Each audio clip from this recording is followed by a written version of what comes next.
സത്യം പറ മോനേട്ടാ, ഇതിനിടയിൽ എന്തെങ്കിലും വഴക്കോ പിണക്കോ എന്തെങ്കിലും ഉണ്ടായോ? ഒന്നും ഉണ്ടായില്ല. പിന്നെ എന്തുകൊണ്ട് പത്മിനി ചേച്ചി പിള്ളേർ എന്നെ റിസീവ് ചെയ്യാൻ എയർപോർട്ടിൽ വന്നില്ല? നമ്മൾ വീട്ടിലേക്കാണല്ലോ പോകുന്നത്. അത് ശരിയായൊരു ഉത്തരവല്ലല്ലോ. അതൊക്കെ പോട്ടെ, ഒരുക്കങ്ങളൊക്കെ ആയോ?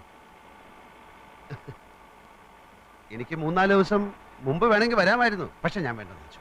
വന്നാൽ ചിലപ്പോ എന്റെ കൺട്രോള് പോയി ഒന്നവളെ കാണണമെന്ന് തോന്നിയാലോ. ഫോട്ടോ ചിക്കൻ മസാല വീണപ്പോ തന്നെ ഞാൻ വിചാരിച്ചു ഇതൊരു പുതുമയാവട്ടെ.